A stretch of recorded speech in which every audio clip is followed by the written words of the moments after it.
I've always considered myself a reasonable person.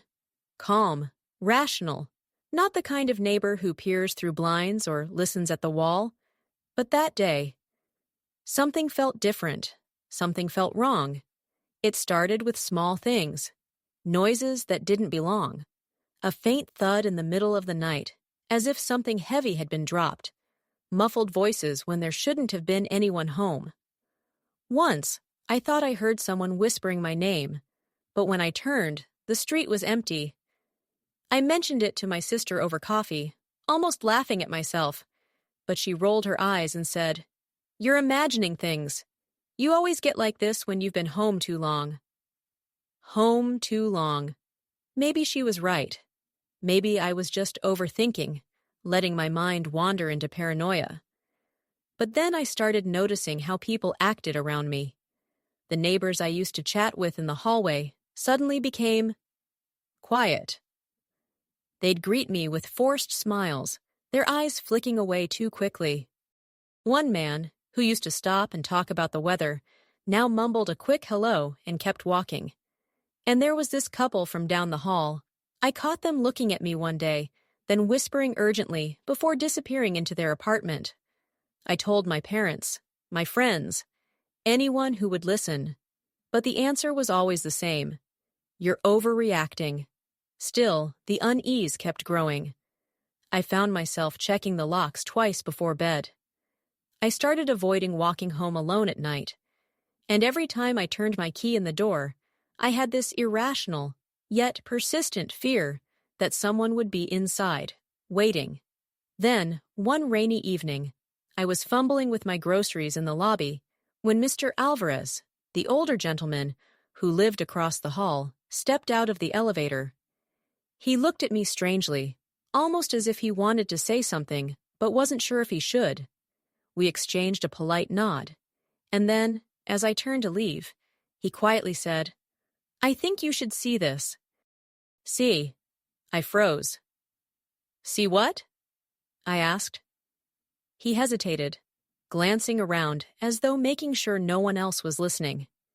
Then he pulled out his phone, scrolled for a moment, and showed me the screen. I didn't get a clear look. He'd held it just long enough for me to see the thumbnail of a video. My stomach clenched. There was something about the image, dark, grainy, taken from a strange angle, that made my pulse quicken. "I recorded this last week," he whispered. "You might want to know what's been going on." I stood there in silence, my groceries suddenly feeling twice as heavy in my arms. Part of me wanted to grab the phone and watch it right there in the lobby. Another part of me wasn't sure I wanted to know at all, because deep down, I already feared the truth. After Mr. Alvarez handed me his phone, I barely had the courage to swipe open the video. My hands were trembling, my heart pounding like a drum in my chest. Every instinct screamed at me to put it down, to pretend I hadn't seen it. But curiosity, or maybe the desperate need for confirmation, won. The video started shakily, grainy and dimly lit, as if someone had filmed it in secret. At first, I couldn't make out anything, just shadows moving in my apartment. But then, I saw him. A figure slipping through my door when I was supposed to be alone. My pulse spiked. My breath caught in my throat. It wasn't just a stranger. It was someone I recognized, someone I had trusted. The sheer impossibility of it made my head spin. I replayed the moment over and over. Every movement, every careful step, every sound my apartment had made that night when I swore I was alone. And then I noticed something even worse. Objects slightly out of place. A chair moved. A picture frame tilted. I had felt it before, the unease creeping up my spine, but I had dismissed it. I had told myself I was imagining things, but now the proof was undeniable. I looked up at Mr. Alvarez, who was standing silently, watching me with a mixture of concern and apprehension. "I tried telling people," he murmured, almost apologetically. "I knew no one would believe me, or you, but I thought you should see it for yourself." I wanted to speak, to shout, to demand answers, but no words came. My mind raced with questions. Who was that person? What were they looking for? How long had this been happening? And worst of all, why me? Later, I called my friends, my family, anyone I thought might understand. But their responses were the same as always. You're overreacting. It's probably nothing. Don't make a big deal out of it. Every word felt like a punch to the gut. How could they not see what I saw? How could they brush away the evidence of my own eyes? That night, I couldn't sleep. I kept replaying the video in my head, noticing details I had missed before. The way the intruder hesitated at the threshold, the careful, almost ritualistic way they moved through the apartment, the chilling familiarity of their gestures. I felt violated, not just physically, but emotionally. My sanctuary, my safe space, had been infiltrated. And the worst part? I realized I couldn't tell anyone else, at least not yet. If the wrong person knew I was aware, if they realized I had the proof, I didn't want to imagine the consequences. So I sat in the dark, phone in hand, heart racing, trying to figure out my next move. Every thought led to fear, every fear to paranoia. And deep down, a quiet, burning anger started to grow. An anger that this would not go unanswered. Because for the first time, I realized this was no accident. This was intentional, and I wasn't going to let it continue. The next morning, I woke up with the video burned into my mind. Every shadow, every movement replayed endlessly behind my eyelids. I couldn't ignore it anymore. I knew I had to take action, but carefully. If the person who had been sneaking into my apartment realized I had proof, who knows what they might do next? I started small. I checked the locks on every door, every window, even the vents. I had always thought my apartment was safe, but now it felt like a fragile bubble, ready to burst. I installed a cheap motion sensor camera near the front door, pretending it was just a temporary fix for insurance purposes. But really, I wanted eyes where I couldn't be. I also began documenting everything, every noise at night, every unlocked window, every unusual sound.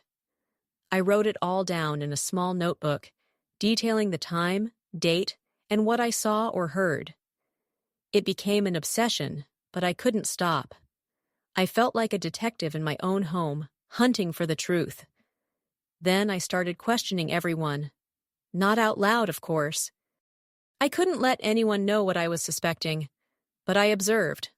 Coworkers, friends, even the delivery people who came by my building. Every interaction was analyzed, every glance scrutinized. My life became a pattern of watchfulness, a series of mental checklists that I couldn't escape. Meanwhile, I reached out to Mr. Alvarez again. He became my unexpected ally, offering advice, sharing insights I wouldn't have thought of on my own. He was cautious but firm. You need more than just fear. You need evidence, and you need a plan. His calm, methodical approach grounded me when I felt myself slipping into panic. By the end of the week, the tension in my apartment was unbearable. I would hear the faintest creak and freeze, heart racing, imagining the figure from the video lurking in the shadows. My friends still told me I was overreacting, but now I didn't care. I didn't need their validation. I only needed the truth. One night, around midnight, I finally caught something. The motion sensor camera flashed, alerting me to movement near the front door. My heart almost stopped. I crept to my laptop, and there it was, a shadowy figure lingering, trying the door handle. I froze, paralyzed by fear, but also a strange thrill. This was my chance to confront the reality I had been dreading. I watched as the figure moved carefully, almost purposefully, before disappearing from view. I rewound the footage again and again, studying every movement, trying to recognize a silhouette, a posture, anything that could give me a clue. And then it hit me.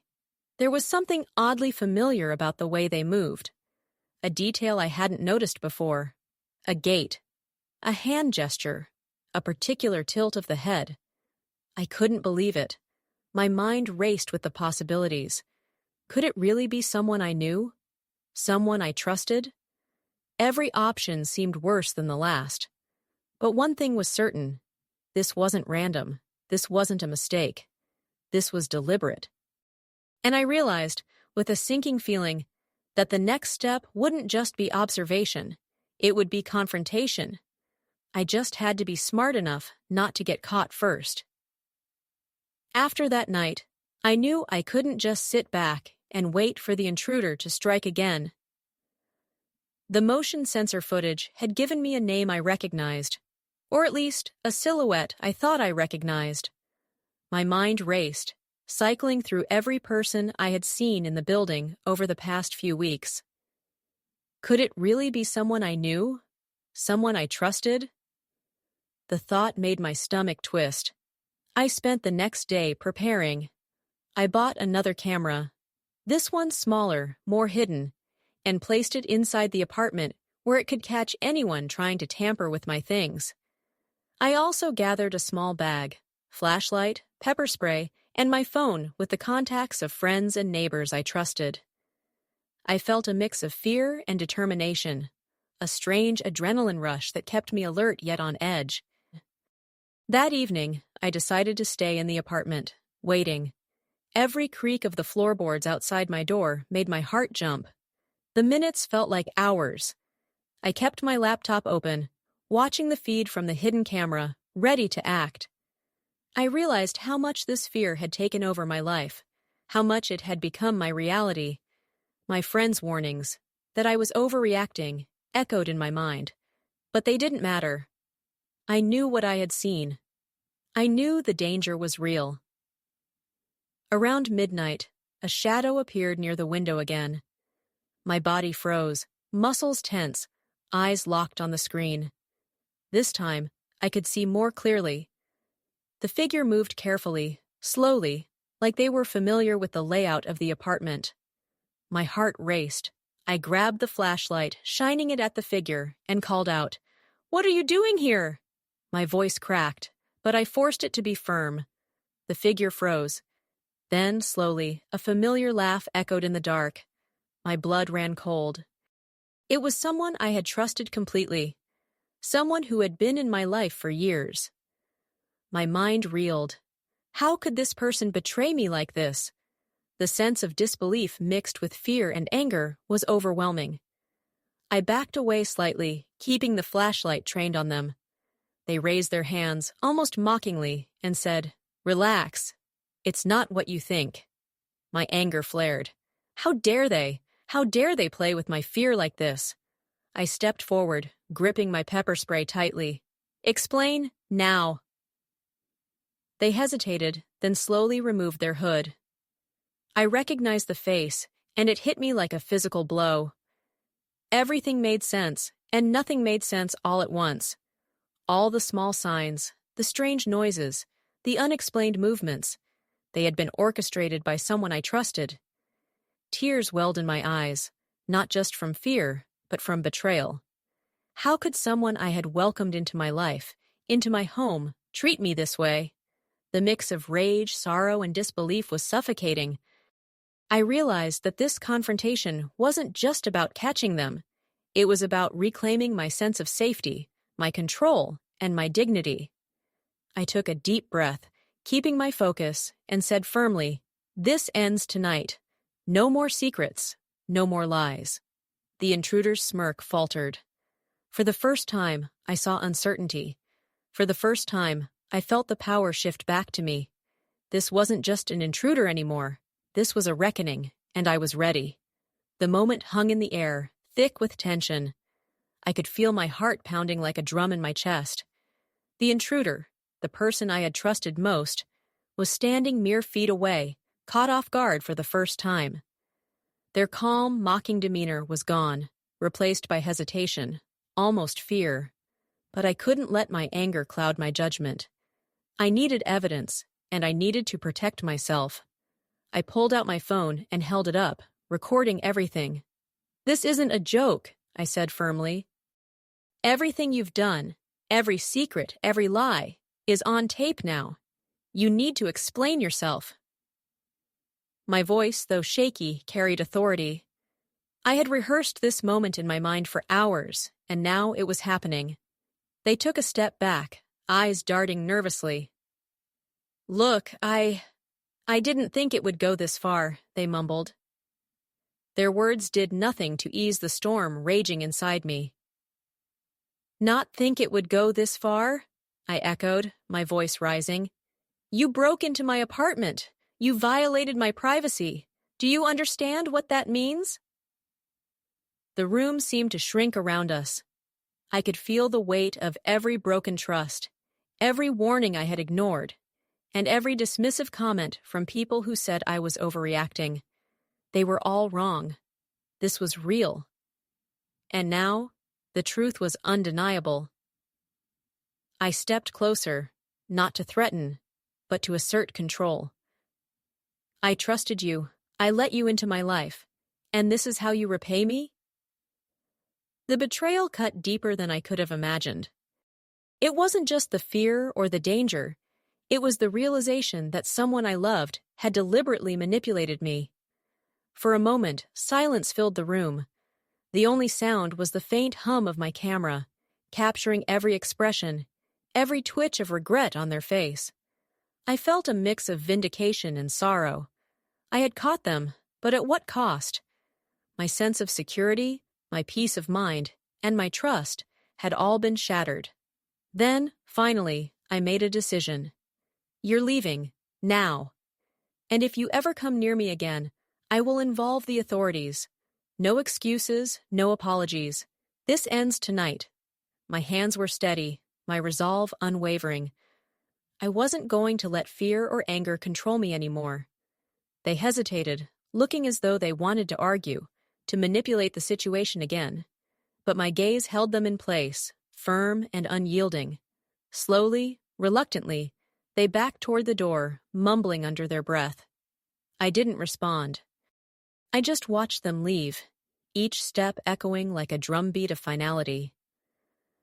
After the door clicked shut, I sank onto the couch, overwhelmed by relief, anger, and exhaustion. The adrenaline that had carried me through confrontation was fading, leaving me raw and exposed. I knew this wasn't over. The emotional aftermath would linger, and rebuilding my trust would take time. But I had taken the first step. I had reclaimed control over my life, my home, and my sense of safety. For the first time in weeks, I could breathe. I didn't know what tomorrow would bring, but one thing was clear. I would never allow anyone to undermine my peace again. And with that thought, I realized the journey to healing had only just begun. The morning after the confrontation, silence ruled my apartment. It was almost deafening, a stark contrast to the chaos of the night before. I sat at the edge of the couch, coffee untouched, staring blankly at the floor. The adrenaline had worn off, leaving only the raw, heavy weight of reality.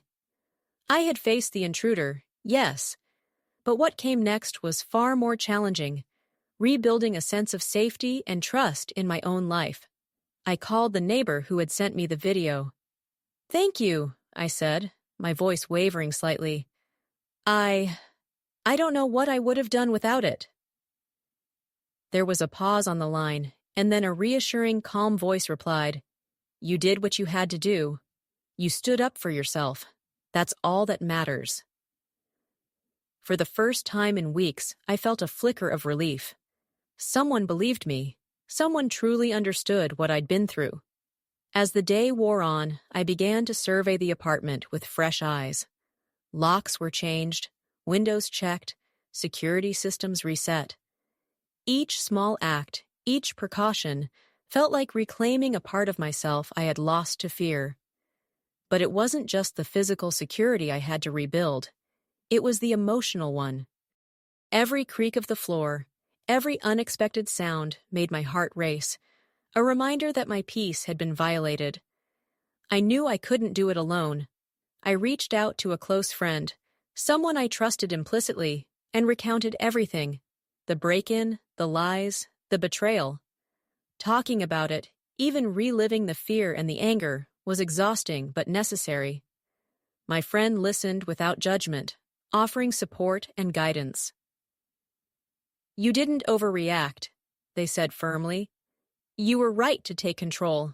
You're stronger than you think." Later, as the evening descended, I sat in my apartment, reflecting.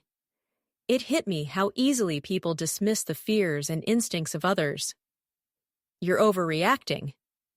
"It's probably nothing," they'd said. But now, with the video evidence and the confrontation behind me, I knew how dangerous ignorance could be. My instincts had saved me, and I would never ignore them again. Yet, despite the relief and the sense of control, a shadow lingered. The intruder's actions had shaken me to my core. Trust, once given freely, now felt fragile. I realized that part of my healing would involve learning to navigate relationships, understanding boundaries, and reclaiming confidence in my judgment. It would be a slow, deliberate process. No quick fixes, no shortcuts. That night, I slept fitfully, dreams haunted by shadowy figures and the echo of that fateful confrontation. But beneath the unease, there was a spark, a determination to rebuild, to reclaim my life, and to prove to myself that I could emerge from fear stronger than ever. Tomorrow would bring challenges, yes, but also the chance to start anew.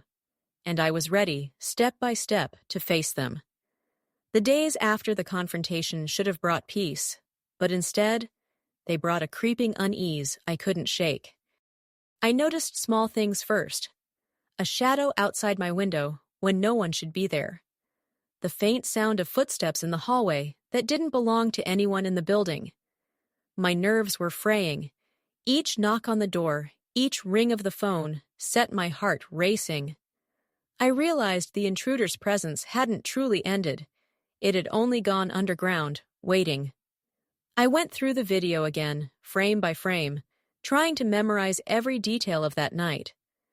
The intruder's face, the slight hesitation before entering, the way they moved through my apartment.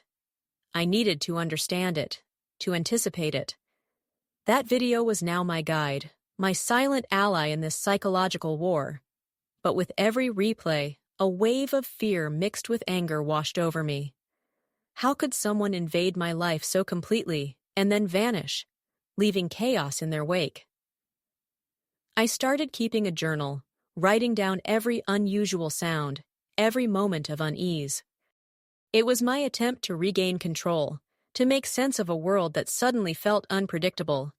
Each entry was filled with raw emotion, frustration, fear, determination.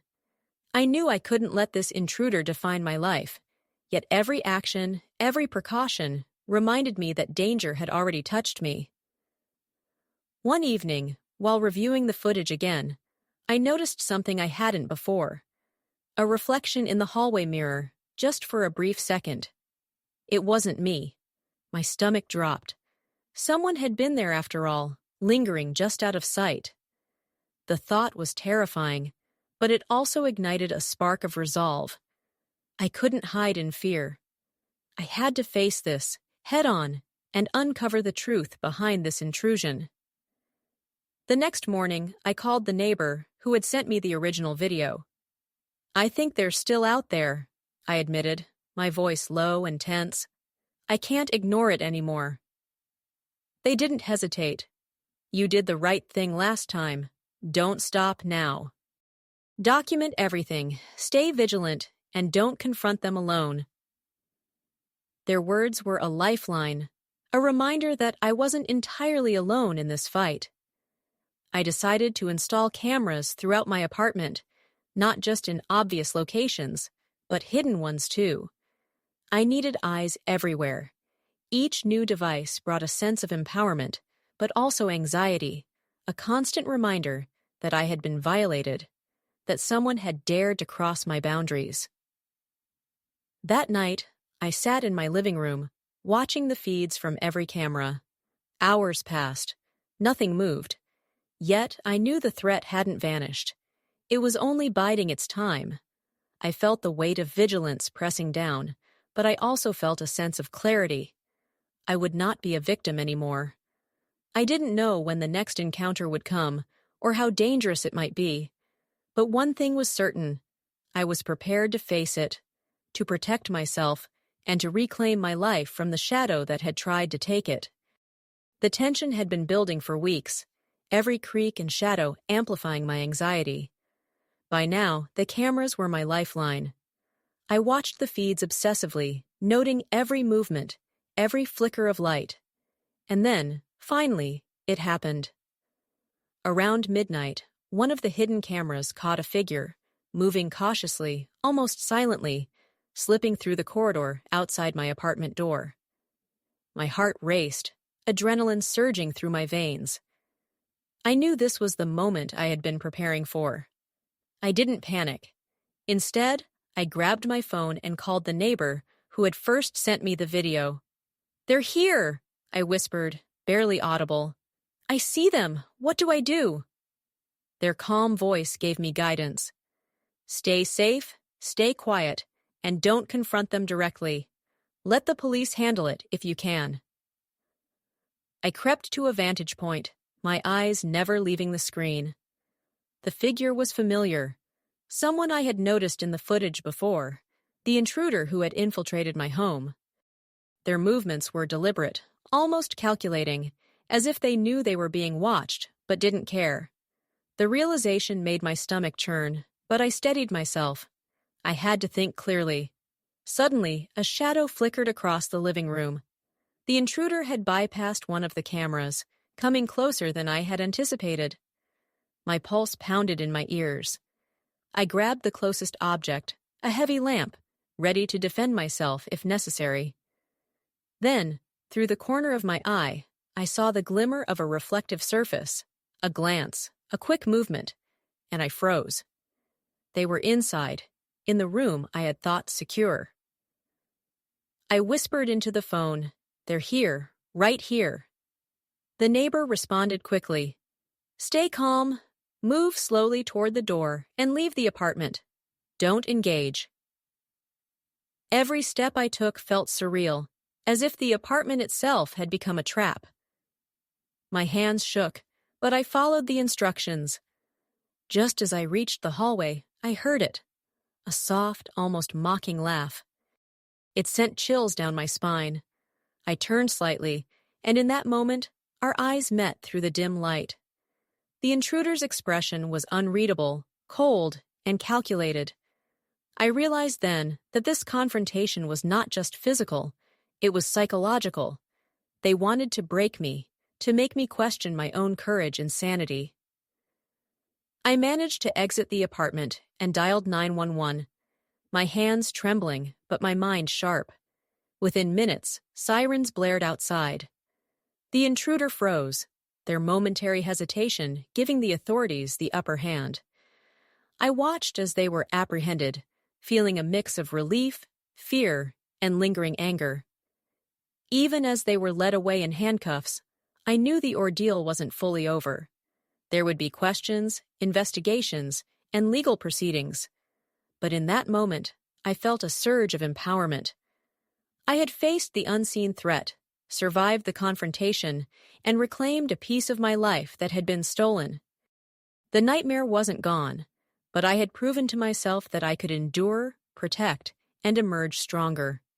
The police had taken the intruder away, but the tension in my apartment didn't immediately lift. Every creak of the floorboards, every flicker of light made me jump. I realized that even though the immediate danger was gone, the emotional aftermath was only beginning.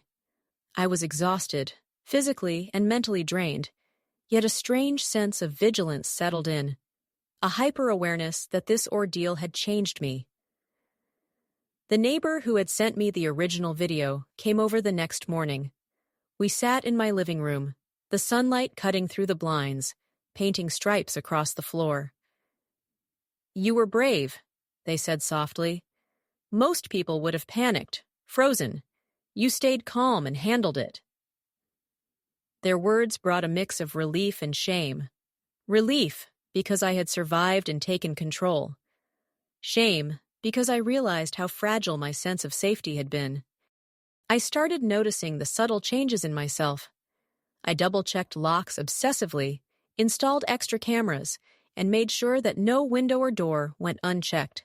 Friends and family called, asking if I was okay, but I found it hard to explain. How do you convey the feeling of being watched, stalked, and violated without sounding paranoid? How do you explain the fear that lingers long after the threat is removed? Work became another challenge. My mind was never fully at ease, distracted by thoughts of, what if it happens again? Every email notification, every phone call made me tense. Even though logically I knew the intruder was behind bars, emotionally, my world felt unsteady. I realized that surviving the confrontation had been one battle, but recovering from it would be a much longer war. Then came the court hearings. I had to recount every detail of the intruder's actions, every moment of fear, every time I questioned my own sanity.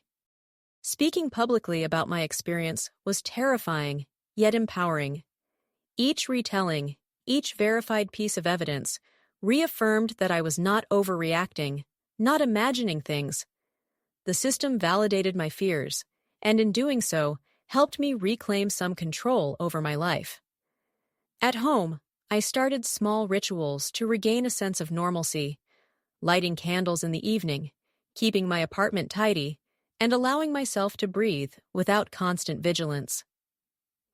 Slowly, the apartment that once felt like a cage began to feel like my sanctuary again.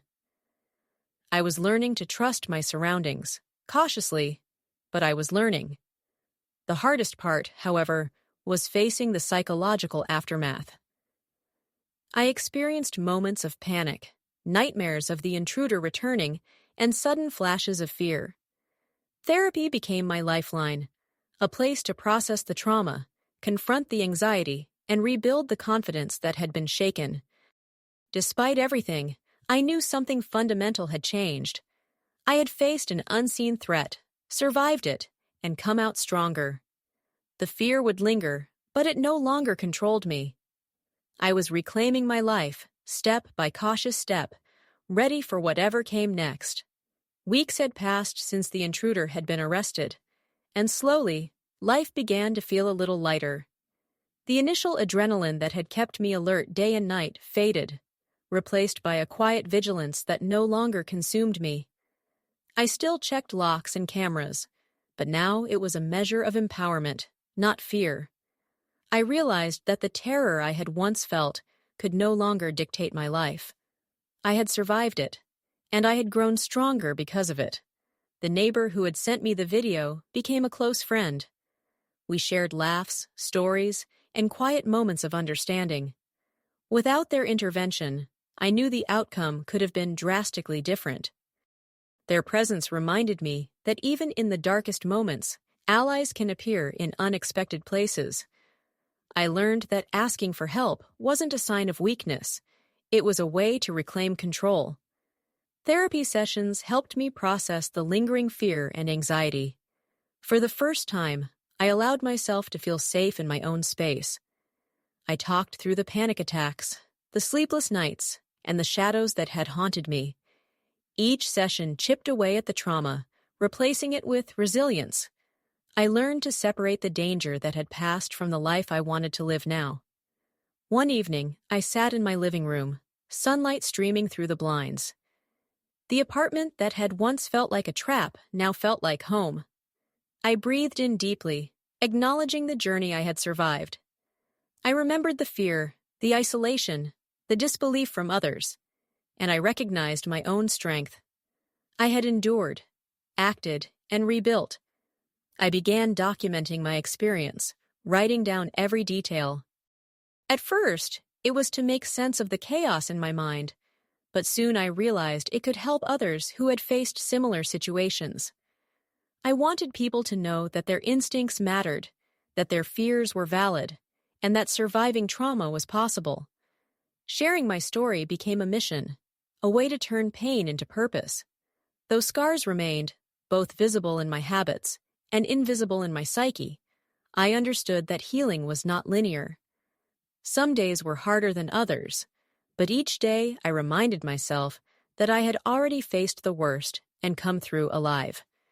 Every small step forward, every moment of regained peace, was a victory. In the end, I discovered something profound. Fear could teach resilience, and survival could lead to self-discovery. What had started as a terrifying ordeal became a turning point, a moment that reshaped my perception of strength, trust, and courage. I wasn't the same person I had been before the video arrived. I was stronger, wiser, and more aware. And though life would always carry uncertainties, I now knew that no matter what came next, I had the power to face it, with eyes open, heart steady, and spirit unbroken.